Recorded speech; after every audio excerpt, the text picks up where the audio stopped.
Hi, I'm Trace Savage, Editor-in-Chief of NonDoc.com. The 2020 Republican primary for Oklahoma's 5th Congressional District is headed to an August 25th runoff between businesswoman Terry Neese and State Senator Stephanie Bice. On June 18th, NonDoc hosted a GOP primary debate between 5 candidates seeking the chance to challenge CD5 incumbent Democrat Kendra Horn. Now that Neese and Bice have advanced to a runoff, the following video features some of their responses to questions on our June 18th primary debate. Special thanks to News 9 for use of some of their video. Our first question of the night asked candidates whether they would have voted for the CARES Act coronavirus relief bill had they been in Congress this spring. I absolutely would have voted for it. I wouldn't have really wanted to, but I would have voted for it. It's important that we help small businesses because they're the backbone of the economy. Let me just say that I think, in addition, we need to be auditing every single agency in the federal government. Every single agency. Let's think about this. Was it last year we lost $30 million at the health department? How many millions of dollars do you think we might find if we audited every single agency in Washington, D.C.? Yes, I absolutely would have supported the CARES Act. I think it was crucial to address the concerns that we had with the economy, to get people unemployment assistance and to ensure that our small business owners can continue to operate. We will see the unemployment $600 supplemental payment end fairly soon, and I think that hopefully Oklahomans will be hired back to the positions that they had before, and our economy will continue to grow. But I do support the CARES Act, and I'm pleased that the President was able to sign that into law and help our small businesses across the state. Should Congress consider a ban on oil imports from Saudi Arabia? Well, the answer would be yes. And, you know, we need to remind people how bad things were during the Obama administration for 8 years. Obama weaponized EPA to attack oil and gas producers. And if not for the Obama administration and the EPA, we would be the world premier oil country of the world today. Let me just finish by saying that these are people who have real jobs here in America, and the EPA is intent on putting out of work people for political purposes. Think about that. Thank you very much. So I'm ready to go to work for President Trump and work on EPA regulations so Oklahoma can get back to innovating. Well, there's a difference in the imports coming from Saudi Arabia and the oil that's drilled here. I'm not sure that that's the solution. You know, Oklahoma and the United States have fought for decades to be energy independent, and that's important. It addresses national security. It also addresses fuel costs. We have some of the lowest fuel costs in the world. And so banning that particular import may not be the best solution. It could actually be a detriment.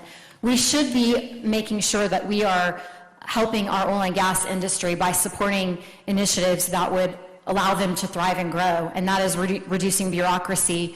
I've done that on the state level. There have been quite a few pieces of legislation that I have supported which have allowed for the removal of restrictions on oil and gas industry, and I think it's important to continue to support that in Oklahoma.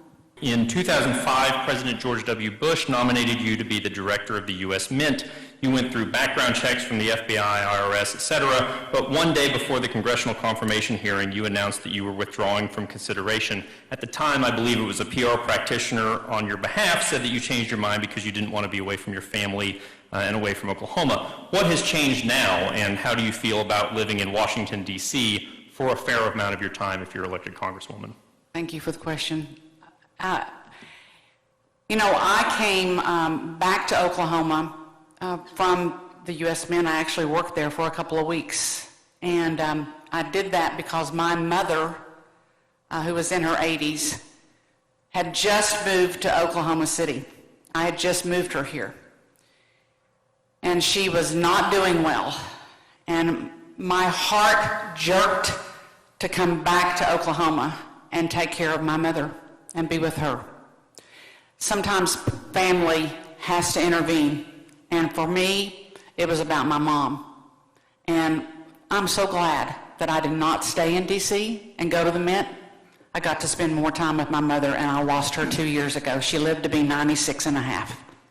Ms. Bice, back in 2018, you voted for the largest tax increase in Oklahoma's history because it restored previous cuts to the state budget, allowed for a substantial teacher pay raise, and sent additional dollars into schools. Still, it was a major tax increase. How do you explain that vote to conservative Republicans who oppose raising taxes? I voted for the largest teacher pay raise in decades. And I also protected Oklahoma taxpayers by refusing to increase property taxes, sales taxes, or income tax. Look, there are folks that are running for this seat that were firmly opposed and would have voted no on the tax bills that were put forth.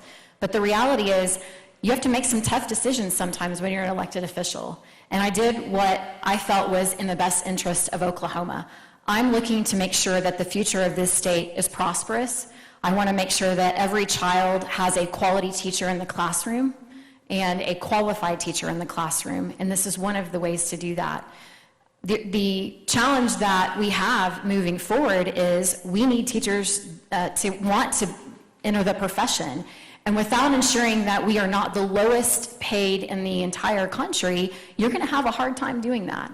And I believe that it was the right decision, and shortly after that vote, I was actually re-elected to the Oklahoma State Senate by the largest number of votes of any state legislator. So I believe I did what Oklahomans asked me to do. Thank you.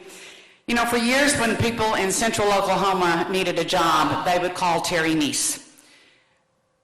They knew that I would work hard and fight tooth and nail to get them good paying jobs with good benefits. That's what our country needs right now, and we need to all get back to work. We need a representative in this district who will fight for President Trump and stand with him and push his agenda through Congress. I am that person. I ask you to vote for Terry Neese on June 30, and I would ask you for your prayers. And I thank all of you for participating in your government tonight. It shows that you really mean business. It shows that you truly believe in America. Thank you, and God bless you. Thank you to Trace and Aaron for putting on tonight's event. I am fighting for you and for our conservative values so that we can return this seat to Republican control in November. In my 6 years in the Senate, I have protected life.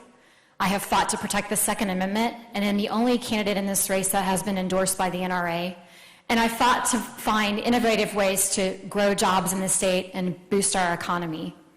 You know, I'm blessed to have over 7,000 people that have invested in my campaign so far.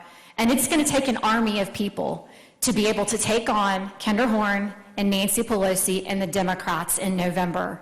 So I ask you to join my team. Join me in fighting back against the Democrats by visiting my website to volunteer or to donate. I ask for your vote and your support on June the 30th. Thank you.